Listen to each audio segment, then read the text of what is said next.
జగన్మోహన్ రెడ్డి గారి తొలి అడుగు ప్రయత్నం ఫలించింది. భోగాపురం విమానాశ్రయం ప్రారంభమైంది. ఉత్తరాంధ్ర కళ నెరవేరింది. ఇది పూర్తిగా జగన్మోహన్ రెడ్డి గారి యొక్క ప్రతిభ, ఆయన ఘనమైనటువంటి విజయం ఇది. ఉత్తరాంధ్ర ప్రజలందరూ కూడా ఆయనను అభినందిస్తా ఉన్నారు. వైఎస్ఆర్ కాంగ్రెస్ పార్టీకి సంబంధించిన రాయలసీమ బిడ్డలమైన మేము కూడా మా నాయకునికి హృదయపూర్వక శుభాకాంక్షలు చెప్తా ఉన్నాం. ఈ రాష్ట్రాన్ని అభివృద్ధి పదంలో తీసుకుపోవడంలో గాని, సంస్కరణలకు పెట్టింది పేరుగా మీ పేరు చిరస్థాయిగా నిలబడిపోతుంది రాష్ట్రంలో నాయక జగన్మోహన్ రెడ్డి గారు. అయితే ప్రజలారా, ఈ రాష్ట్రంలో దొంగలు పడినారు. ఈ దొంగలు బంగారు దొంగలించేనో లేకుంటే ఇంట్లో ఉండే కరెన్సీని దొంగలించే దొంగలు కాదు. ఈ దొంగలు క్రెడిట్ చోరీ దొంగలు. ఈ దొంగలు క్రెడిట్ చోరీ దొంగలు. ఎక్కడ చూసినా ఆంధ్రప్రదేశ్ రాష్ట్రం నలమూలలా తిరుగుతూనే ఉన్నారు తండ్రి కుమారుల యొక్క రూపంలో. బాగా మీరు గమనించండి, నిన్న జరిగిన భోగాపురం విమానాశ్రయం గాని, కడప స్టీల్ ప్లాంట్ గాని, లేకపోతే గ్రీన్కో గాని, లేకపోతే Google AI data centre Visakhapatnam, లేదంటే పేదలకు ఇచ్చిన ఇండ్లు. జగన్మోహన్ రెడ్డి గారి పేదలకు ఇల్లు ఇస్తే స్టిక్కర్ మార్చి పేరు వేసుకొని నేను ఇచ్చిన అంటాడు ఆయన. గూగుల్ జగన్మోహన్ రెడ్డి గారు తీసుకొస్తే నేనంటాడు. గ్రీన్కోకి ఎప్పుడో ఆయన బీజం వేస్తే నేనంటాడు. కడప స్టీల్ ప్లాంట్ కి ఎప్పుడో జగన్మోహన్ రెడ్డి గారు ప్రారంభోత్సవం చేసి 1000-1100 కోట్లు పని చేస్తే పునఃప్రారంభం చేసి నేనంటాడు. భోగాపురం విమానాశ్రయానికి అయితే అన్యాయం, చాలా అన్యాయం. 2019 సంవత్సరం ఫిబ్రవరి 14వ తారీఖున శిలాఫలకం వేసినాడు చంద్రబాబు నాయుడు. ఎలక్షన్లకు నోటిఫికేషన్ కంటే 10 రోజుల ముందు. భూమి సేకరణ చేయలే, భూ సమస్యలు పరిష్కరించలే, కేంద్ర అనుమతులు తీసుకురాలే, ఏమీ చేయలే. ఊరికి శిలాఫలకం వేసినాడు. ఎన్నికల్లో ఓడిపోయినాడు. జగన్మోహన్ రెడ్డి గారు 2019లో గెలిచినారు. 2019లో ఆయన గెలిచిన తర్వాత 5800 ఎకరాలకు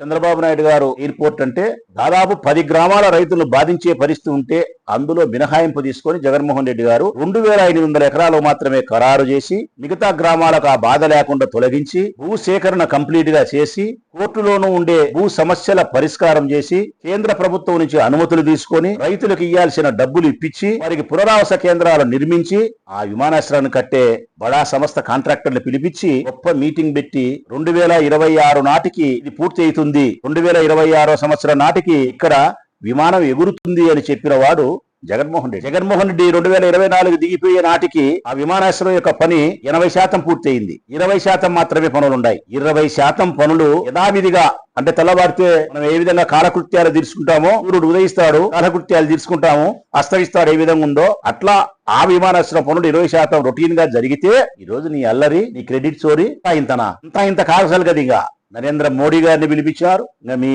అలివి గాని మీ మాటలైతే మాత్రం అది ఇంకా రాష్ట్ర ప్రజలు అసహించుకునేంత స్థాయిలో నిస్సిగ్గుగా మాట్లాడుతున్నారు మీరు. దీనికి తోడు బాధగలిగే అంశం ఏంటంటే గన రాష్ట్రంలో పాలన లేదు. ప్రజలారా, భజన ఉంది. నిన్న నాకు ఆ మీటింగ్ చూస్తే నేను గాని మీరు గాని రాష్ట్ర ప్రజలు ఎవరు టీవీలో చూసినా కూడా ఈ రాష్ట్రంలో పాలన కనిపించదు, భజన కనిపిస్తుంది. నరేంద్ర మోడీకి చెరొక వైపున ఉండి భజన చేస్తున్నారు. చెరొక వైపున ఒకవైపు పవన్ కళ్యాణ్, ఒకవైపు నారా చంద్రబాబు నాయుడు గారు.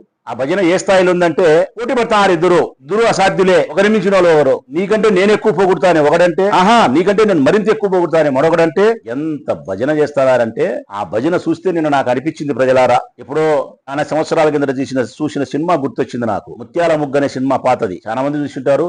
చాలా సూపర్ హిట్ ఫిలిం అది. నేను చాలాసార్లు చూసిన ఆ సినిమా. రాఘగోపాలరావు గారి యాక్షన్ అద్భుతం, కథ చాలా బాగా ఉంది. ఈ రాష్ట్రంలో అందరికీ నచ్చింటది ఆ సినిమా. అందులో ఒక సీన్ నాకు బాగా గుర్తొచ్చింది. నిన్న ఈ భోగాపురం విమానాశ్రయంలో మీరు చేసిన పని చూస్తే ఎవరు పొగిడినా కూడా ఆ సినిమాలో రాఘగోపాలరావును దాన్ని భజన చేసే వాళ్ళని చెరవ సైడ్ పెట్టుకుంటాడు. నువ్వు పొగుడుతానే వాడు పట్టాడు, తాళాలు కొట్టాడు, చిట్పట్ అని. అంటే ఇది భజన అని, ఇంకా సాలి అని, పొగడొద్దు అని చెప్పి సేమ్ అదే సినిమానే మతికొచ్చింది. ఇంత దారుణంగా మీరు చెడిపోతే ఒకరి ప్రతిభను మీరు చోరీ చేస్తున్నారు, ఒకరి సామర్థ్యాన్ని మీరు చోరీ చేస్తున్నారు. జగన్మోహన్ రెడ్డి గారి యొక్క సామర్థ్యాన్ని, జగన్మోహన్ రెడ్డి గారి యొక్క ప్రతిభను, జగన్మోహన్ రెడ్డి గారి యొక్క గొప్పతనాన్ని, ఆయన పాలనను మీరు చోరీ చేస్తున్నారు. దీన్నే క్రెడిట్ చోరీ అంటారు. ఇది చేస్తూ మళ్ళా నరేంద్ర మోడీ గారిని ఎంతగా ఆ పొగడ్తా పవన్ కళ్యాణ్ అంటాడు.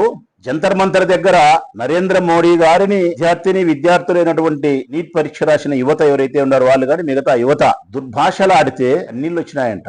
గుండె తరక్కుపోయిందంట, హృదయం కలిసి వేసిందంట ఆయనకు నరేంద్ర మోడీని మాట్లాడితే. మేము అడుగుతా ఉన్నాం, లేకుంటే పిల్లలు అడుగుతా ఉన్నారు, నీట్ పరీక్షను లీక్ చేసి మరి భవిష్యత్తును అంధకారం చేస్తే న్యాయం అడగడానికి రోడ్డెక్కిన యువత ఆక్రందనలు మీకు వినిపించలేదా? న్యాయం కోసం వాళ్ళు ప్రశ్నించినప్పుడు మీకు కన్నీళ్లు రాలేదా? నరేంద్ర మోడీ గారిని దూషించినప్పుడు మాత్రం కన్నీళ్లు వచ్చినాయి. యువత జీవితాలు అన్యాయం అయిపోయినప్పుడు మీకు పన్నీరు వచ్చిందా? మీకు కన్నీరు కాకుండా పన్నీరు వచ్చిందా మీకు?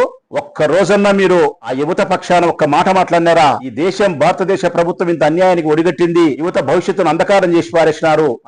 మాట్లాడకపోవడం పైగా నరేంద్ర మోడీని మాట్లాడినందుకు బాధలేస్తానంట. నరేంద్ర మోడీని మాట్లాడినందుకు బాధలేసిందని చెప్పేదానికంటే పిల్లల యొక్క భవిష్యత్తు నాశనం అయిపోయిందని చెప్పి నేను బాధపడినానని చెప్పి నువ్వు చెప్పింటే గనా ఈ రాష్ట్ర ప్రజలు, ఈ రాష్ట్ర భవిష్యత్తు అయినటువంటి యువతి యువకులు సంతోషపడిందరు. ఇక నీవు రావుగోపాలరావు గారికి ముత్యాల ముగ్గురు కురువైపున చిరుతల కొట్టేట్టు నువ్వైతే ఎడవైపున ఈయనున్నాడు. ఈయనదైతే అంతా ఇంత కాదు. చంద్రబాబు నాయుడు గారు ఆనాడు నరేంద్ర మోడీ గారిని పట్టుకొని ఉగ్రవాది అన్నాడు, జైల్లో పెట్టాలన్నాడు, ఈ రాష్ట్రానికి రానియకూడదన్నాడు. అసెంబ్లీ సాక్షిగా తల్లిని చూసుకోలేని వాడు, కుటుంబమే లేని వాడు ఈ దేశాన్ని ఏం చూసుకుంటాడు అని మాట్లాడినాడు అసెంబ్లీలో. అందరం విన్నాం. తల్లిని చూసుకోని వాడు ఈ దేశాన్ని ఏం చూసుకుంటాడు, కుటుంబం లేని వానికి ఈ దేశం విలువ ఏం తెలుస్తుంది అని మాట్లాడిన ఈ చిరుతల అప్పారావు చిరుత కొడతాడు కదా. ఆయన ఇప్పుడు ఏమంటాడు తెలుసునా?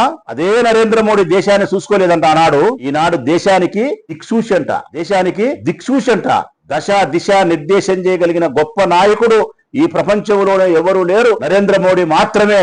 ఆయన వెంట యావత్ ప్రపంచం నడచాలంట, భారతదేశం కాదు. సరే మీ దుమ్ దగల ఇదేమి భజన రాయన స్వామి, ఇదేమి చిరుతలు కొట్టడం? ముత్యాల ముగ్గులో వాళ్ళు కూడా ఇంతగా కొట్టలే భజన.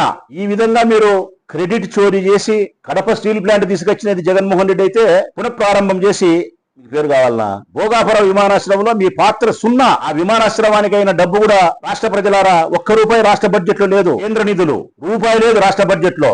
అందులో అనుమతులు లేవు. ఆయనయి భూ సమస్యల పరిష్కారం ఆయన చేయలే, కేంద్రం నుంచి అనుమతులు ఆయన తీసుకురాలే, కోర్టు సమస్యలు పరిష్కరించలే, పునరావాస కేంద్రాలు ఏర్పాటు చేయలే, రైతులకు డబ్బులు ఇవ్వలే, అన్ని చేసింది జగన్మోహన్ రెడ్డి. దొంగలు పడినారు ప్రజలారా, క్రెడిట్ చోరీ చేసే దొంగలు పడినారు. ఈ దొంగల వలన సామర్థ్యం కలిగినటువంటి, ప్రతిభ కలిగినటువంటి, ఈ రాష్ట్ర భవిష్యత్తుకు సంస్కరణలు తీసుకొచ్చినటువంటి నాయకులు జాగ్రత్తగా ఉండాల్సిన అవసరం ఉంది. ఆ నాయకుల పక్షాన మీరు ఎప్పటికప్పుడు రాష్ట్ర పరిస్థితులను గమనించాల్సిన పరిస్థితి ఉందని చెప్పి విజ్ఞప్తి చేస్తూ మరొక్కసారైనా ఈ పవన్ కళ్యాణ్ కు, ఈ నారా చంద్రబాబు నాయుడు గారికి చెప్తా ఉన్నా, దయచేసి మీరు ఆ భజన మానుకోండి స్వామి, ఆ సిడతలు కొట్టేది మానుకోండి స్వామి. చూసేదానికి అసహ్యకంగా ఉంది. ఎంత మీరు నరేంద్ర మోడీకి దాసానుదాసులైనంత మాత్రాన ప్రజలు చూస్తారని అనుకుంటారు. కాబట్టి మీరు చేసే దాస్యం ఏదైనా ఉంటే, మీరు చేసే భజన ఏదైనా ఉంటే నరేంద్ర మోడీ దగ్గర 4 గోడల మధ్య మీరు చేస్తే బాగుంటారు తప్ప ప్రజల సమక్షంలో ఇంత భజన చేయడం వలన మీరు పలుసనైపోతారు, బాగుండదు.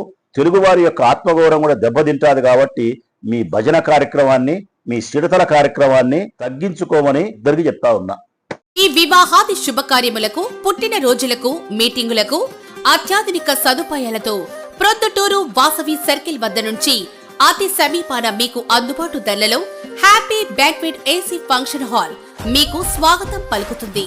మా ఫంక్షన్ హాల్ నందు వంట సామాగ్రి మరియు విశాలమైన కార్ పార్కింగ్, అతి తక్కువ మెయింటెనెన్స్ ఖర్చుతో ఏ ఫంక్షన్ అయినా మా happy banquet AC function hall నందు జరుపుకొని ఆనందాన్ని పొందండి. బుకింగ్ కొరకు సంప్రదించండి.